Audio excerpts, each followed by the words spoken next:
What's going on, guys? It's Bruce Matson, your host of the show. Best show in town. Doesn't even have a name, it's so good. But I'm here to bring the heat. I'm the best one, the best analyst, the best fantasy football video podcast, whatever you want to call it, in the game. In the game. I talk Devy, redraft, Dynasty, DFS, all of it. And I'm getting you ready for them rookie drafts. And I'm going hard in the paint. So hard that you better hit that subscribe button because you're not going to want to miss another episode because I'm bringing fire, son. And today I'm going to be talking about Rondale Moore, and I'm feeling good today. I'm feeling fired up, and I'm feeling fantastic, and I'm excited about Rondale Moore, one of my favorite players in college football over the last few years. I'm just excited for him to come out for the NFL, and he needs to be on your radar, and there's a lot of reasons why. He came out as a freshman, 18-year-old freshman, catching 114 passes for 1,258 yards, 12 touchdowns, owning a 32.92% market share of Purdue's passing offense. It was like almost instantly when he set foot on the field, he was just scorching the turf, showing that 4.3 speed, that documented 4.3 speed, blowing dudes up. That year, he blew up Ohio State too, put Urban Meyer on notice. I wouldn't be surprised if he ends up a Jaguar because of that. Athletic metrics for days, 43-inch vertical jump. And there's a video. If you go to my Twitter page, it's blowing up right now, at Metric Scout on Twitter, you'll find the video of him squatting 600. That's during his freshman year, weighing 180 pounds. If you look at his build, he's got those thick thighs, thick legs. His hamstrings are so big that in some pictures you just see the hamstring just bulging out of his pants. And the guy's strong. The guy's explosive. He's going to get knocks because he's a smaller player, but he plays aggressively and he plays big. He packs a lot of inertia at the point of contact after the catch, and the guy's fast. There's nothing wrong in his profile outside the injuries.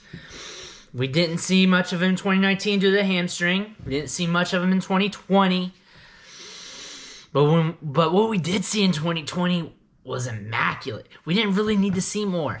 Once we saw him play against Minnesota, it was locked down. We knew it. We knew he was back.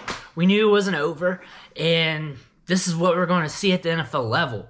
One of the things that has really been bothering me today, and this is why this video is coming out now, this is why I'm so energetic, plus I've had a lot of coffee, what I do every day, and I'm so good, I know it, but Rondale Moore was horribly disrespected by Daniel Jeremiah, not even in his top 50. He's got guys, Tutu Atwell over him, Kadarius Toney. I don't agree with that whatsoever. I think he's being slept on by a lot of people who hasn't been following college football over the last few years, who are trying to make rookie ranks out of these wide receivers, and they just don't understand the impact Rondale Moore had initially when he bursted onto the scene. He is going to make those pseudo-analysts hurt come draft season, come the end of draft season, come his rookie year, because I do not see him falling on his face at all. When I talk about my feelings towards him, it's Brandon Cooks-ish. Like, I was a big Brandon Cooks advocate when he was coming out back in 2014. That was one of my guys I was high on because the longevity, age, athleticism. And there have been guys I've liked in the past, but Rondale Moore is there for me. And it's not just because of play. It's not because of talent. It's because of being misvalued.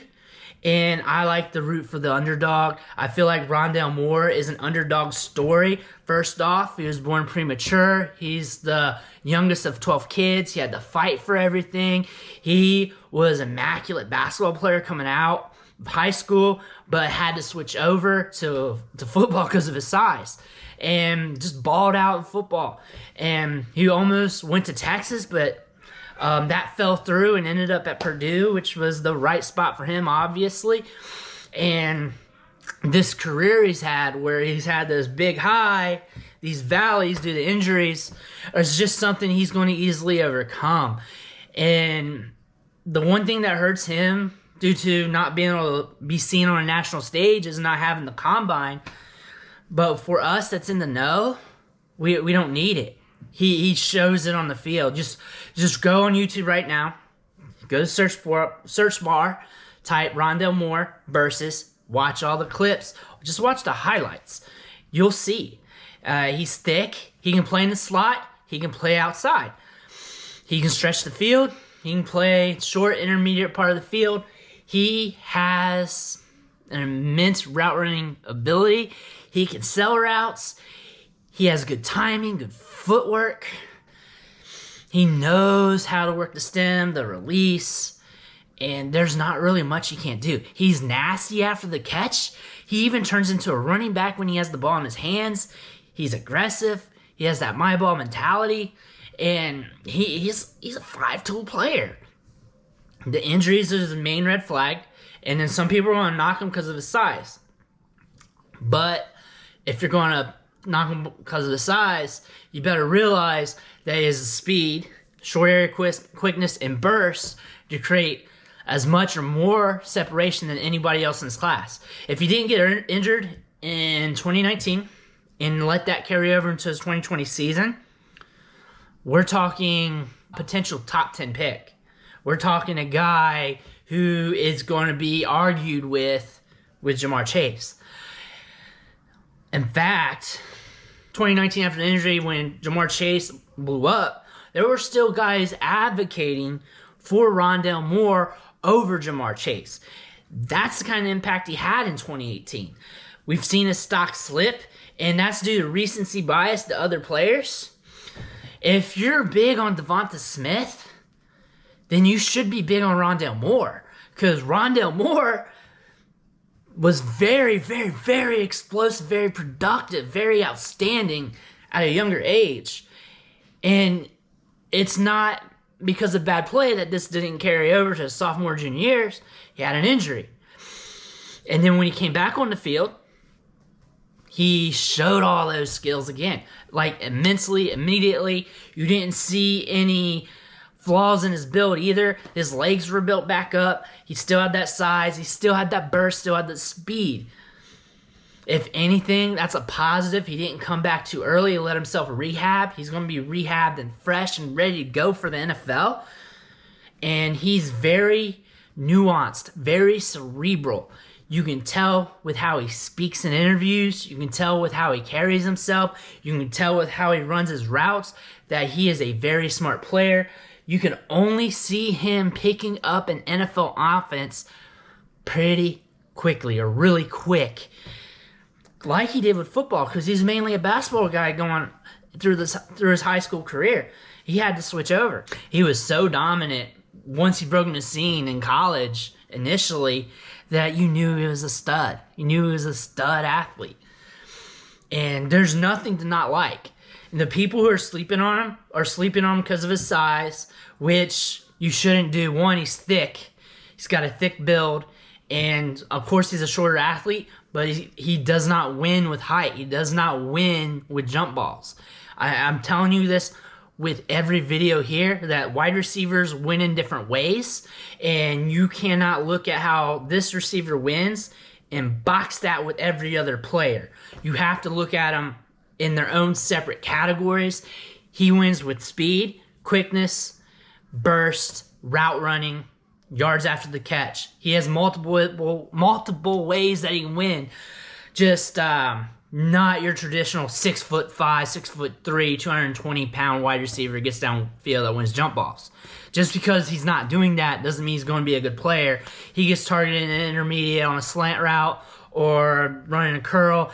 He could easily just turn that into an 80-yard touchdown just with his speed, burst, and he's thick. He drives a lot of inertia at the point of contact. It's going to be hard for DBs to bring him down. He's low to the ground.